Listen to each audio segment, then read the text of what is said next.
What's up, everybody? It's Keef from KeefKeys.com, and we have another episode of Behind the Mix. And on this episode, we have a great Jersey native. He's a musician. He's a programmer. He is a producer. He has worked with multiple people such as Travis Greene, Israel. I just want to welcome everybody to Behind the Mix to none other than our own Chris Adams. How you doing, bro? I'm great, man. How are you? Man, I'm wonderful, man. I'm great. I just want to say thank you for jumping on with me. So we're going to jump right into it. Real quick, can you tell everybody a little bit about yourself? Tell us kind of like how was, you growing up, you starting off. How did music actually start for you, and how did you actually become the person you are today? Where did that all start? Cool. Well, man, it's really simple, but yet so complex, man. I grew up in North Carolina. So I was born in Newark, New Jersey. Then I moved to Fayetteville, North Carolina. I'm sure you guys heard of that. That's where J. Cole is from. I moved there when we moved there when I was 7. So I really didn't have a big musical journey up until I moved to North Carolina, which was crazy. My mom had a little toy keyboard. I don't even know who gave it to us. But anyway, I picked it up one day and I started tinkling around with it. I said, whoa, I love this. This is what I want to do. I connect with this on a different level. So I've been playing the piano, the keyboard since I was like 7 or 8. And then I went a step further when I turned 13. I started writing songs. I started, recording beats on my Casio keyboard, all that stuff, man. So I was able to really hone in on my craft and hone in on my skills at a young age. And then, of course, the emergence of software and the emergence of different DAWs started, coming out available to the public really when I got older. So that's pretty much how I got my start. So in the years of you being a musician and finding yourself, when was the place or where was the time that you got to the point to where you had accessibility to a lot of like the artists, like Vashawn Mitchell, Travis Greene, Beverly Crawford? How did you get to that place? Like, how did music take you from growing up just tinkering around on a keyboard to actually getting into the position to be with artists like that?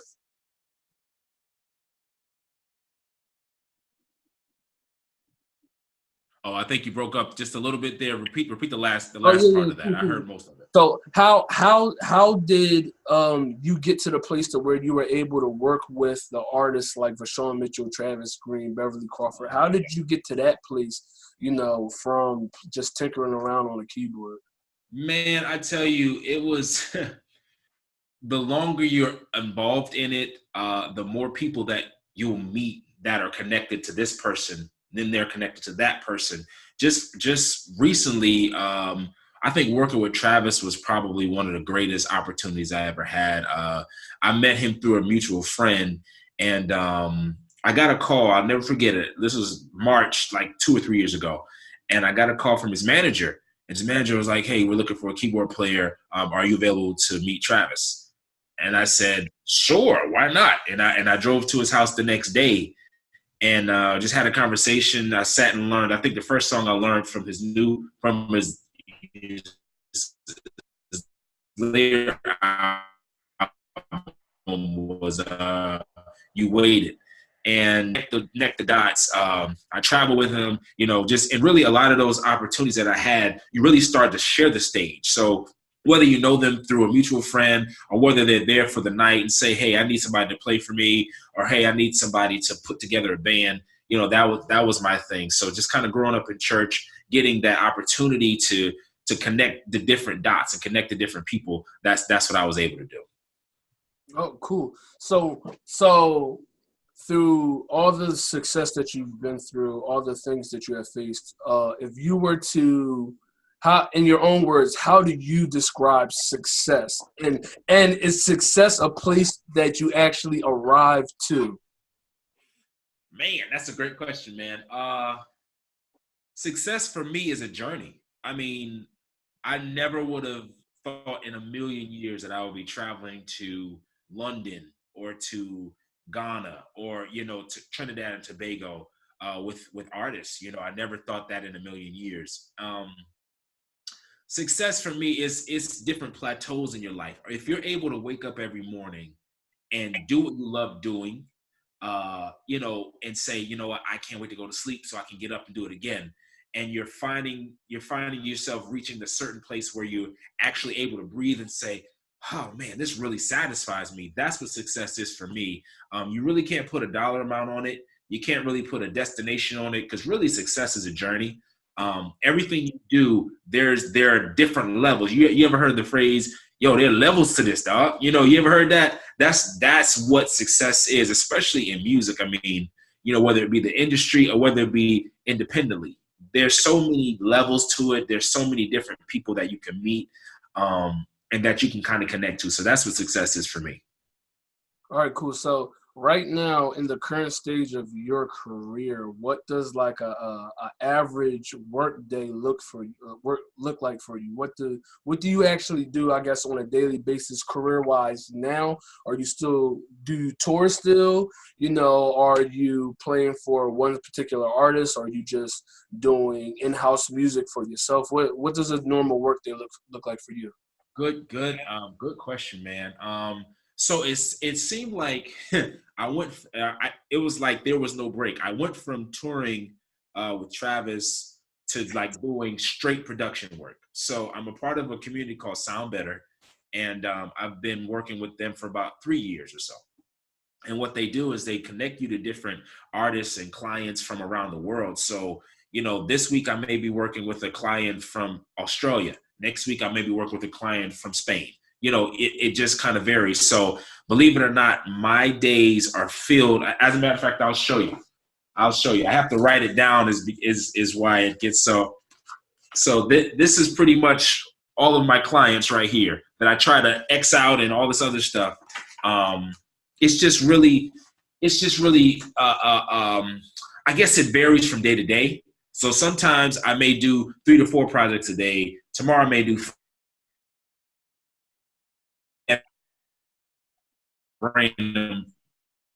give my brain a rest, but instrumentals as well. Okay, cool. So I've heard of Sound Better, and also so there's other platforms as well that I think, I don't know if they're just like Sound Better, but like apps like Thumbtack or things like that where you can find different freelancers. Is Sound Better something like that, or is Sound Better kind of like a exclusive company? No, you can find freelancers, man. Like a friend of mine told me about it years ago, because really I wanted to, and this is no knock. I love doing gospel. That's what I grew up doing.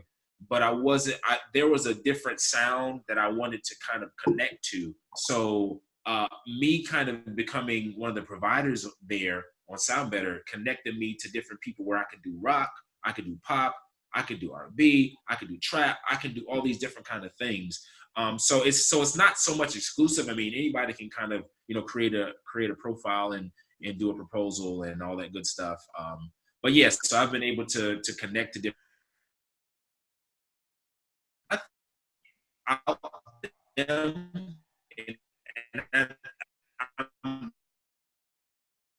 This is, of course, not an interview. The experience or the capabilities to work in my studio every day and to to connect to different clients. Okay, cool. So let me ask you this: what's the best piece of advice that you can give to a young musician, a young producer that kind of wants to get to that place to where you have got to? What would be like the most valuable thing out of, everything that you've experienced that you can actually offer to them and say like, hey, worry about this, don't worry about that, or, consider these things in your journey? What's the best piece of advice that you have for them? One of the best things that I can offer is believe in yourself, number one, because if you don't believe in yourself, you just might as well quit and do something else. growing up, you know, I know my folks didn't mean any harm by it, but they said, hey, music isn't a real job. You know, get out, get a real job, and da-da-da. I could have chose one of two things. I could have chose to believe that and say, you know what, I'll scrap this whole music stuff. Or the second thing, I could have chosen to say, you know what, they don't mean any harm, but I'm going to have to ignore that. I would say go with your instinct. You know, that's pretty much what music is. I mean, it's a creative outlet. So you go with your instinct and work hard at it. You work hard at it. There's no magic pill. You know what I'm saying? There's no secret road to success. And even on my journey, I haven't reached a certain plateau. You know, there are levels to this, and there are different things that I want to do by the time I'm 40, by the time I'm 45 and 50 and all this stuff, and never put an expiration date on your dream. I mean, it could take 10, 15 years. We don't live in a microwave society. You know what I'm saying? Some things you got to put in a crock pot. And you have to, it matriculates over time. You work at your craft. You make sure you keep your head down and continue to pray to God and say, God, give me the wisdom and the ability to do what you call me to do.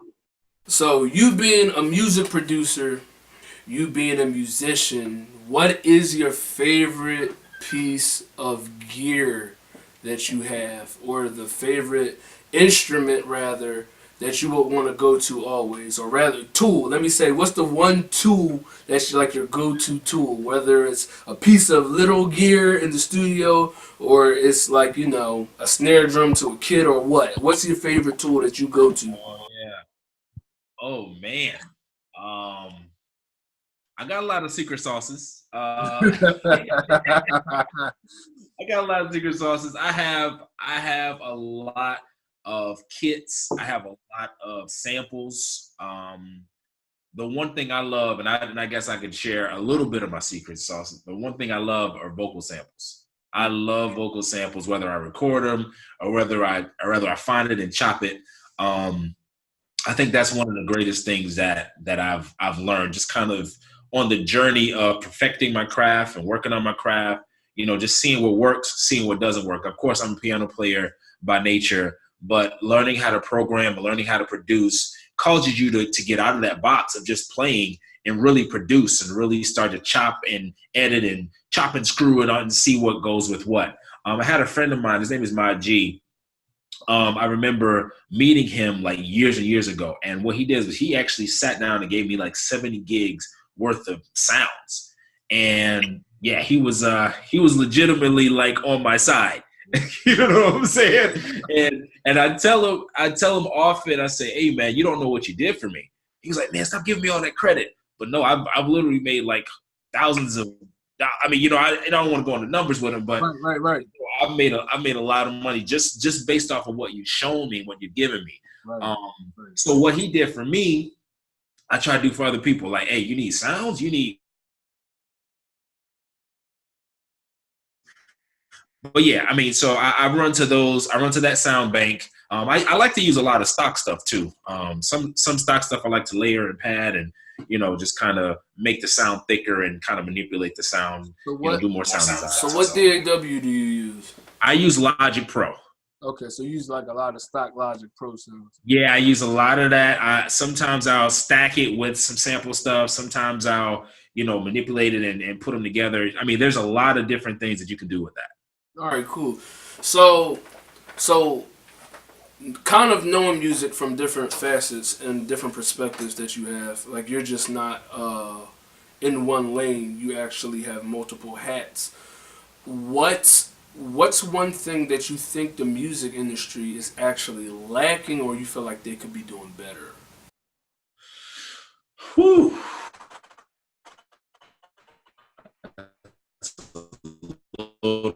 Question right there, man. You know, man, I think with anything, there's just so many politics. I mean, unfortunately, that's just kind of the world we live in. There are so many undiscovered, untapped, talented musicians and producers out there that need to get a shot.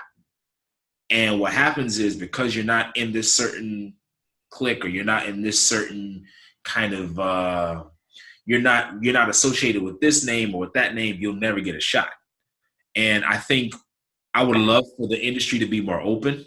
You know, I would love for it to be to kind of move with the times, because I mean, I think the old model is dying, you know, unfortunately, and a lot of people are waiting for their shot. They're like me. They start off in the bedroom. They're bedroom producers, and you know, they have a dream, but little do they know,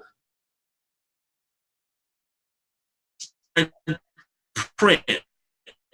You know what I'm saying? This red tape that will kind of prohibit you from, you know, from getting there. So if we were a little more open, we're a little more open to kind of receiving, you know, different music, new sounds. I mean, that's one of the things I love about Sound Better as well. I didn't get work based off of my color. I didn't get work based off of my association or anything like that. I literally worked hard and I hustled. It's just in me. And so because I hustle, that's how I get so many clients, and every week is turning over. I mean, you know, there's so many different things. But I mean, I would love to see the industry give people like me, people like, you know, JoJo down the street a shot. Okay, cool. So at the end, say it's the end of your career, say it's heading towards the end of your career, what's the one thing you would want for people to know you as? Or the one thing that people, when they say your name, they'd be like, oh, he's that way, or oh, that's that guy. What's the one thing you want people to remember about you? Sure. I would love for people to say that I'm a genius. That's good. You know, there are very few people that make history. You know, every now and then you'll have a Bach, every now and then you'll have a Beethoven, every now and then you'll have a Quincy Jones. And I would love to be in that category. I would love to be in that same conversation. I don't want to make hits and one hit wonders and all that stuff. I would love to make classics. I would love to be a part of amazing projects that people still listen to with their kids and their grandkids. I mean, Thriller is older than me, and we're still listening to it. You know what I'm saying? It's one of the greatest bodies of work of all time. And so to have that type of energy and to be a part of that type of movement, that's what I want to do. Man, great, man. Well, listen, let me just say thank you once again for jumping on, man. Thank you for sharing all your knowledge, man. If people were wanting to find you, where would they go to find you? Man, you can find me at a few places. You can go to VONJOIE music.com. That's my personal site, or you can look me up on soundbetter.com and look for Chris Adams. I should be like at the first or second slot there. Yeah, and for everybody else, I'm going to put his information down below underneath the video. Please, please, please go support him and everything that he's doing. Chris, any last words? Hey, man, listen, keep going, man. Don't ever let anybody tell you that you can't do it. Keep pushing. Kick the naysayers to the side and say, God, hey, listen, it's me and you on this journey. Let's go. Once again, y'all, I thank y'all for tuning in to another episode on Behind the Mix, and I'll see you next time.